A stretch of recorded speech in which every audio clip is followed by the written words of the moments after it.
If you've ever been interested in starting an online social media business and traveling while doing so, you have come to the right place. In this video, we're answering all of your questions on how to break into the social media manager world. And if you like this video, we also have an awesome free training on 10 ways to get started making money online. So be sure to check that one out as well.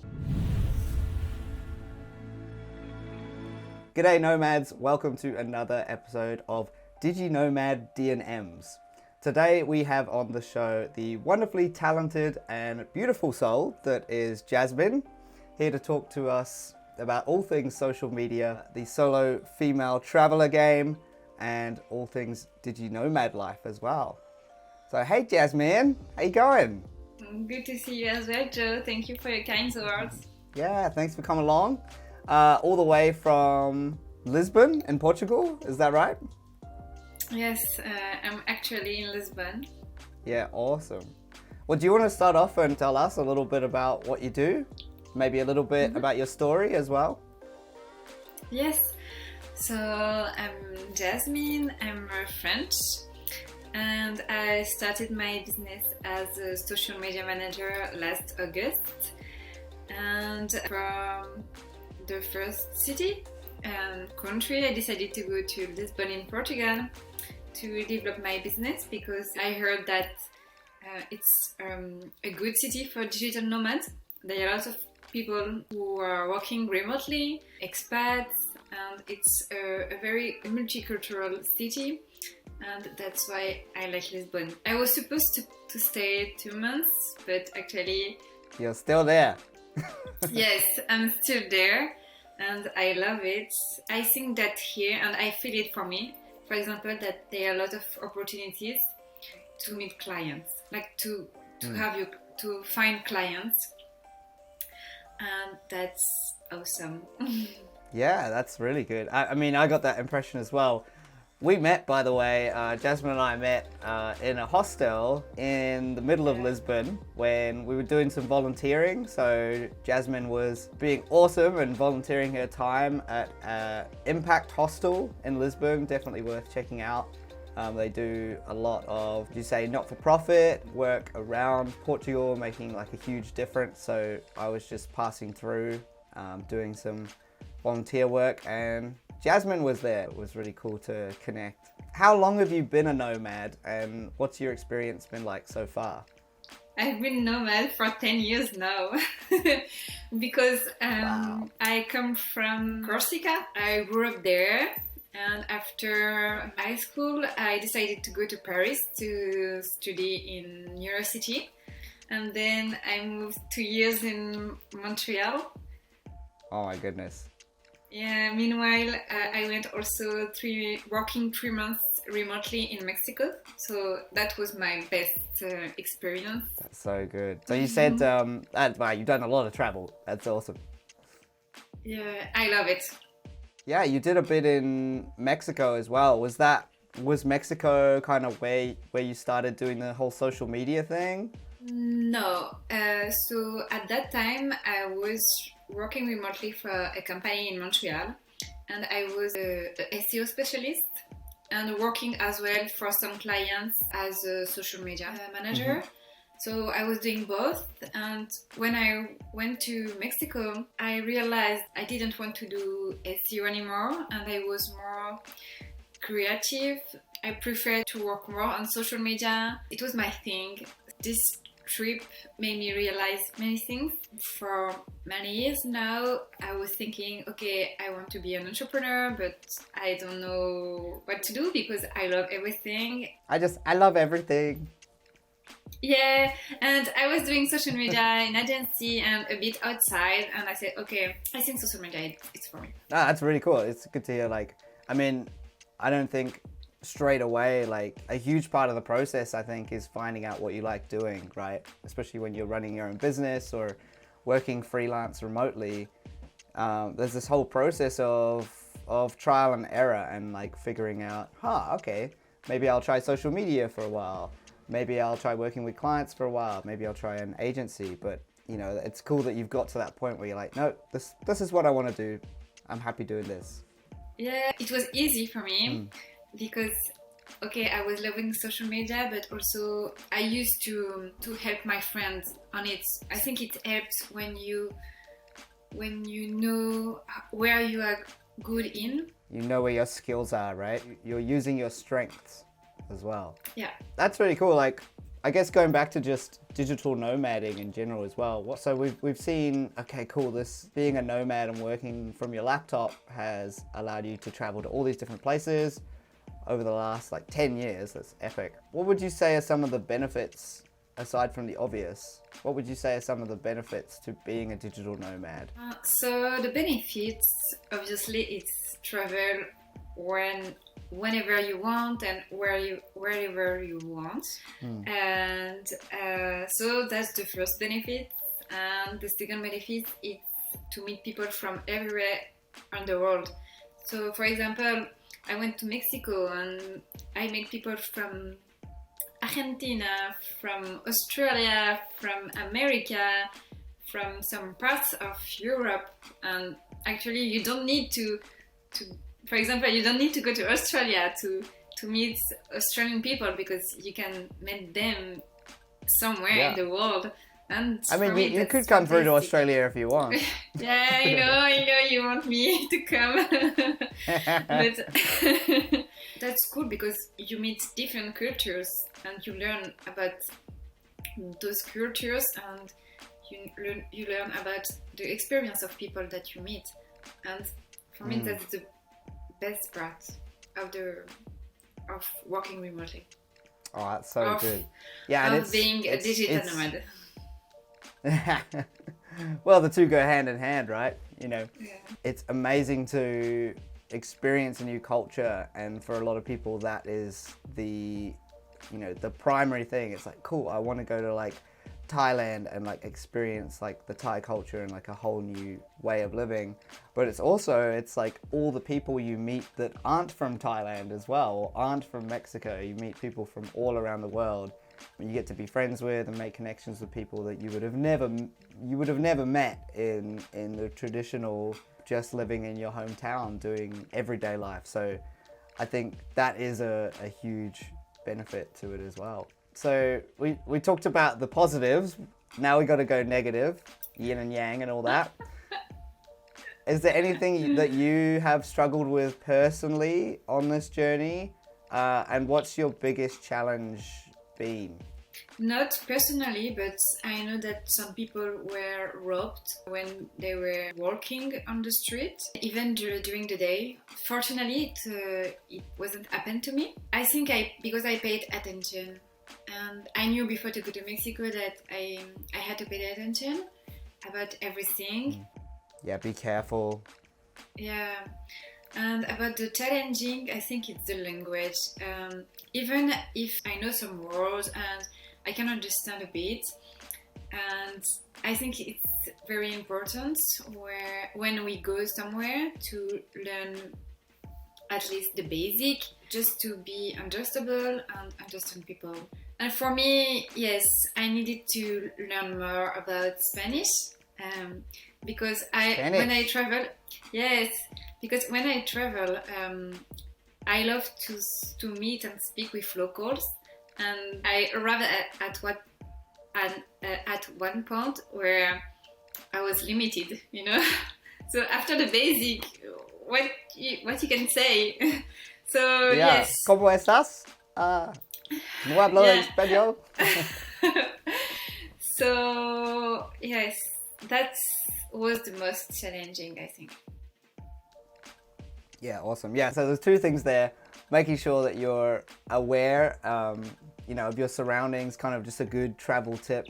In general, just safety, especially I can imagine in South America, it might be a little more dodgy in places. Cool. And the second one, the challenging with the language as well. So like speaking lots of different languages, and I suppose English is a good like kind of connecting language for that as well, or French, depending on how you see things. Obviously, you prefer working for yourself. Why do you prefer running your own business as opposed to working for a remote company? One of the things is that I can work when I want and at what time I want. For me, it's the best thing because I can be flexible and I know that I'm more motivated, focused, and efficient in the morning. So I can start, for example, at 7 or 8 a.m. and then stop working at 2 or 3 p.m. and just go to some activities, rest, Go to sleep. meet friends. No, sleep later. Oh, no. Oh, okay. Yeah, but just enjoy the life. If you work all the day, like 9 to 5, when are you going to enjoy your life? You know, if you work from Exactly. Monday to Friday, for me, no, I didn't like anymore. Do you have any advice for people wanting to start out in social media managing? I think when you start in social media from scratch, something that I would have to add when I started as social media manager, it's maybe a platform where I could find job opportunities for freelancer from everywhere in the world. I think it would be better if we have only a platform for freelancer and digital nomad freelancer. Do you have any favorite platforms that you've used in the past? I use Malt. I don't know if you know. It's like a Fiverr. It's a French platform where you create your profile and you write what you do, what you offer. Well, we can link some resources down the bottom for anyone interested in. I suppose those platforms are a really good way to get started and get some testimonials behind you. And then I know you've recently just acquired a new client. Do you want to maybe talk me through how did you just get your most recent client? I found that I'm more easier to meet people, to speak with people when I go to events. That person, actually, she found me because I'm part of a group here in Lisbon. It's a female founder group. So one time I went to the breakfast meeting and then after that I let my links on the WhatsApp group. And that girl, she wasn't here that day. After 1 week, she reached out to me through my Instagram and I was so surprised because I was, oh, wow. We had a call and the day after we decided to meet in person because it's better. We talked a bit and yes, we will start to work together like at the end of this week. Mm-hmm. Amazing. Oh, congrats. Yeah. That's so good to hear about the process of like how you found this person as well. And, you know, even if you are a nomad, it's like pushing yourself, right, to get out to these in-person events so that you can actually, you might say, hey, I offer this service. I think it's the most important, and now it's what I do when I travel alone, it's to join every group that you found, and obviously groups that you are interested in, because you will meet amazing people and like to be friends with them, or also to just for partnership like now. And I think when you're a digital nomad, it's good for you to see all that opportunities you can find by joining groups like a digital nomad. For example, here I'm in Lisbon, digital nomad, female founders, happy in Lisbon. So yeah, there are a lot of groups for expats. Happy in Digital Lisbon? nomad again. Yeah, happy in Lisbon, it's for women Happy in Lisbon. only. Yeah. Oh, okay. That's fine. That's fine. I don't need to be happy in Lisbon right now, being in Australia. Yeah, happy in Australia. Yeah. Maybe I'll start happy in Australia for boys. Yeah. Exactly. Yeah. That's probably a good segue to being a solo female traveler yourself. Would you have any advice to any women watching that are interested in traveling, but maybe they've been a bit hesitant to travel by themselves? Maybe they have like some safety concern. What would your advice be to other solo female travelers out there?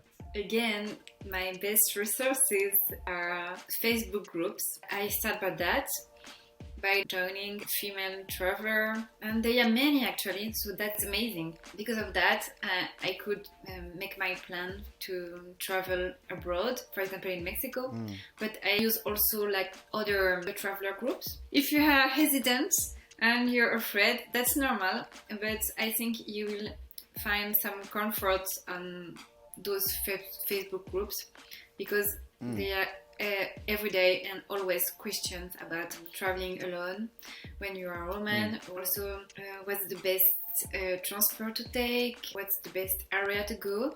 So yeah. Awesome. And I guess this follow-up question is one for everyone. I think, you know, the lifestyle that you've chosen and that a lot of nomads are choosing, especially running your own business, it can be quite scary and uncertain. You know, the future's not certain. You know, maybe it goes good, maybe it doesn't go good. How do you try and stay positive, and how do you deal with the uncertainty of running your own business and traveling? I think first of all you have to be surrounded by good people and positive people, so your friends or your family. And then when you travel, of course, you will meet people like you. And I think just by speaking with them, they will share their experience and they will comfort you as well because you are all in the same boat. I think it's to find the good people when you travel as well. I heard recently like the saying like your life is only as good as your relationships. If you have, you know, not good relationships, maybe surface level relationships, you're going to have a surface level life. But if you have really good connections with people, like you've focused on making friends, finding like-minded people and building those relationships, your life, I think, personally, I think your life's just going to like be elevated from that. Exactly, everything become easy. That's it. We kind of talked about this, but what is your biggest fear as a digital nomad, and how have you overcome this so far? I think the biggest fear it's maybe to trust people. Okay. When I was in Mexico, I took a taxi. We drove like maybe 40 minutes. I don't like where this is going already. No, don't worry. Everything was I don't like fine, this story. but it was my biggest fear. I was on my phone and then he stopped. I saw a man and he was seeing me and he entered. I didn't understand what happened. Yeah. Because, why is there someone else in the taxi, like another man? Yes. And I was like, oh my God. And the thing is that I didn't have networks. I swear for 40 minutes, I pray, and I pray. I arrived safe to the That's okay. city. Yeah, that's thank okay. God. I'm here. But so Yeah, don't do this to me, Jasmine. Yeah, my heart can't just, take it. No, that's a really cool like story though, because you know, just that might stick in someone's mind and just be like, okay, cool. That's something to just watch out for in that area. But yeah, but it doesn't mean that what I said. It doesn't mean that taxis are not safe. It's just that it was my second day in Mexico and I didn't know about how it's work. You know, if it's safe or not to take a taxi. Okay, cool. Well, it's good to know. It's good to know. I'll remember next time I'm in Mexico and I need a cab. Okay, lastly, are there any go-to tools and resources that you think social media managers should know about? Like, what's your favorite tools to use when you're doing social media? So first of all, Notion. It's a good tool for organization, to organize yourself. Also, you can organize the work with your clients. Then there is Drive. I love Drive because you can create folders and share again with your clients. And Canva as well. Super good to create amazing contents. You can create documents, presentation. You can do Excel. So, and you can even create reels and stories. So Canva it's amazing for that. I think it's the 3 tools that I use every day. But they very are organized. Yeah, I need to because I can be lost. So it's like staying organized, and especially when you start to take on lots of clients, you know, once you get that networking down and you realize that, oh, okay, like people like me, they like working with me, you know, my business is starting to grow, I need to start to use some tools and resources to systemize things and so that I don't go crazy, and so you know that you know where everything is for each client. So some really cool tools there. Yes, but I can share other tools for social media manager. Pinterest to find inspiration, and TikTok as well to find inspiration for reels or even for TikTok video. And then CapCut, it's a good tool for editing videos. Oh, I like CapCut. Yeah, Yep. you too? Yes. I know this. Yeah, cool. Also, yeah, and also the last thing, if you like to work on co-working space, I found and I am subscribed to an app which calls the Croissant, like the croissant that we eat. Croissant. Yeah. That's so cute. Yeah, and so basically, if you don't want to subscribe to one co-working space, like for the month, you register on this app. There is three options. You take one of them, and you pay, and you can go to, depending of your localization, you can choose the co-working space where you want to go. So you're not mandatory to go every day to the same one. You know, you can choose the one you want. And I find that it's cool, and it's everywhere in the world. Yeah. Cool. Croissants, people. Croissants. What do you think the future of managing social media for people looks like? The future. The future. Obviously, the videos. Everyone said that the video is the main format to use because it's more visible. It's more easy to digest, you know? Yeah. Quick. Get your message across faster. Easy. Yeah, exactly. Boom. Yeah. Yeah. Oh, cool. Yeah, we had another person on the show and he was saying, yep, even from a running your own agency standpoint, you know, business owners, they want to be doing and using video. So yeah, if you can video edit or be on camera or script write or do any of those things involving video, which actually is my forte. I come from a video production background. Luckily, I chose the right industry apparently. Yeah. When young me wanted to be a filmmaker, I was like, no, actually the world is going to just making videos anyway. So really good skills to have as well. Lastly, what is your plan for next year, Jasmine?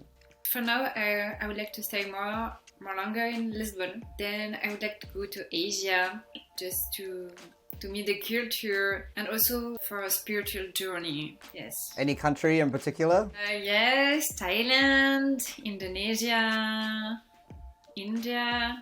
Yeah. So good, so good. I'm so excited for you. That sounds awesome. Yeah, thank you. I think it would be cool to meet other communities.